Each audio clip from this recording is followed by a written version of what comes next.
For today's video guys, ayan, mag-aano tayo ng ating paligid. Since wala tayong workers, hindi tuloy ang ating construction workers sa ating munting tindahan. Ayan, dahil busy ang mga tao. Dahil busy ang mga tao ngayon sa kanilang buhay, sa pag-aano ng kanilang mga mais. So dahil dyan, wala tayong workers for today's video guys. Since para hindi masayang ang ating araw, yung mga paligid naman natin ang ating aasikasuhin. So ito, tulad nito, medyo may mga halaman pa tayo dito, and then marami pa tayong mga bato na aayusin. Para kapag natapos na siya, nakapokus naman tayo sa pag-aayos ng loob ng tindahan. And then syempre, hanggang ngayon wala tayong gagawin. Ayan, dito muna tayo sa labas. Ayan, and thanks to Johnny Jan.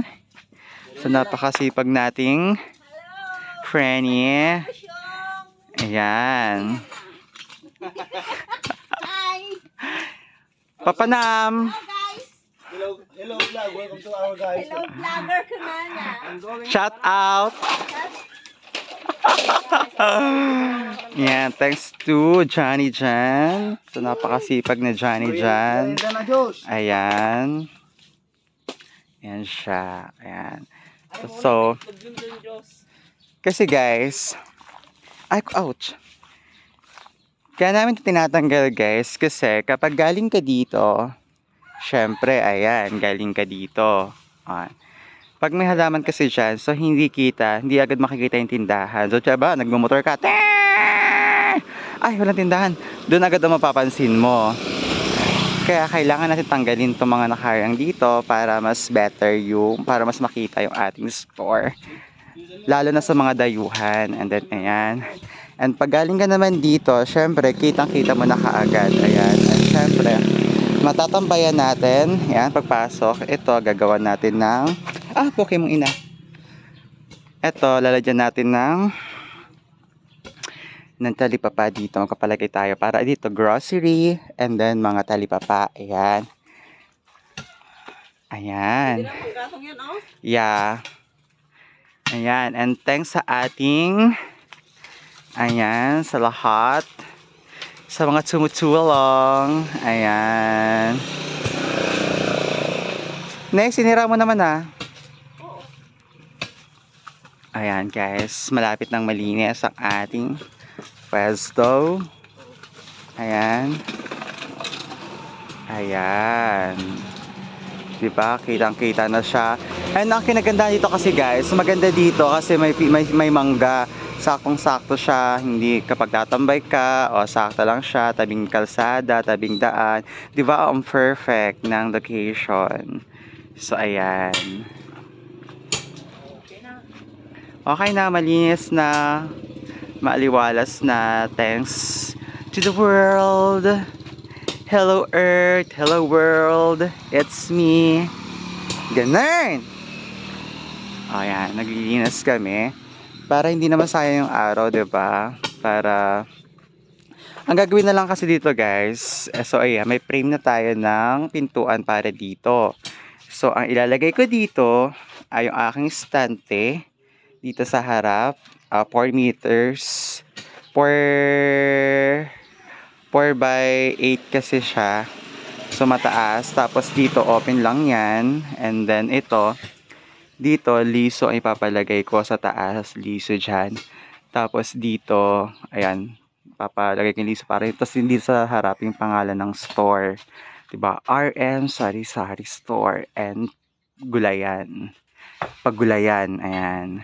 RM Sari-Sari Store and Paggulayan. Kaya may mga ganang effect.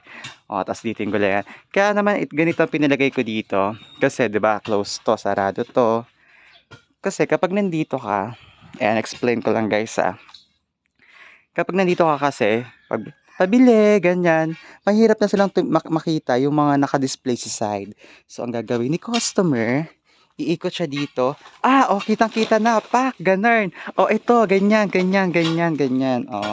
'Di ba? Kita na niya kaagad yung mga bibilhin niya, kahit hindi na siya ano.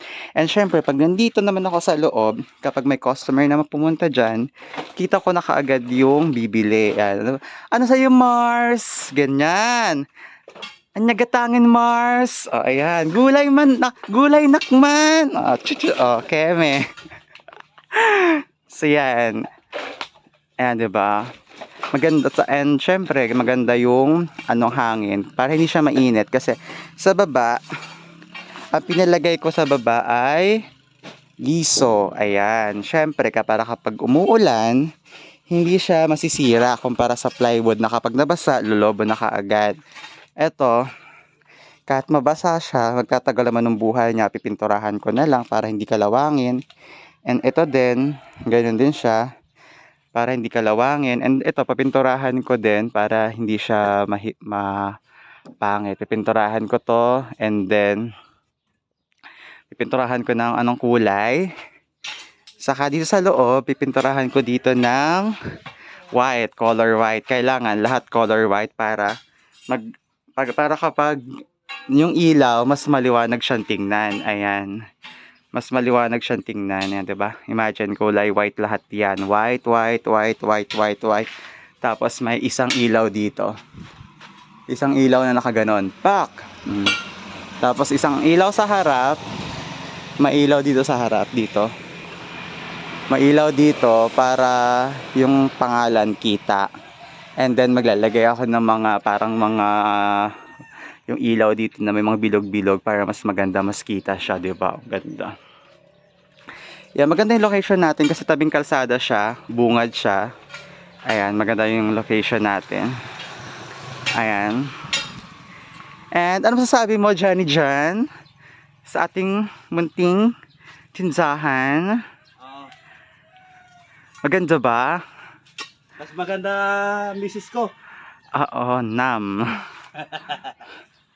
Sana Sana, sa'yo, Josh, sa mga pangarap mo na tinutupad mo. and Give give it up, guys. Ayan. Ito ang aking friend dito, kapit.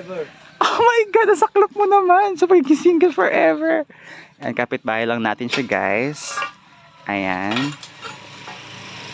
Before kasi, guys, dun ang pwesto ko sa kabila and ado customer doon. Yun nga lang, may mga bagay na hindi talaga pinagkakalob sa atin ni God, and dito tayo dinala ng kapalaran sa panahon ngayon. And ang sabi ko lang, enjoy natin kung saan tayo dinadala, kung anong sitwasyon ng buhay natin ngayon, kailangan lang natin i-enjoy. And saka na tayo mamroblema kapag may mga bagay-bagay na dapat naman yung problema. Pero ngayon, enjoy lang natin ng moment ngayon, and bukas, bahalan tayo bukas. Basta ang mahalaga yung ngayon, ma-survive natin ang araw ngayon, enjoy lang natin. Ano man ang pagsubok na dumaran sa buhay natin, enjoy lang natin yan. Trust the process, guys. And lahat naman yan ibibigay sa atin ni God. So yun lang, bye!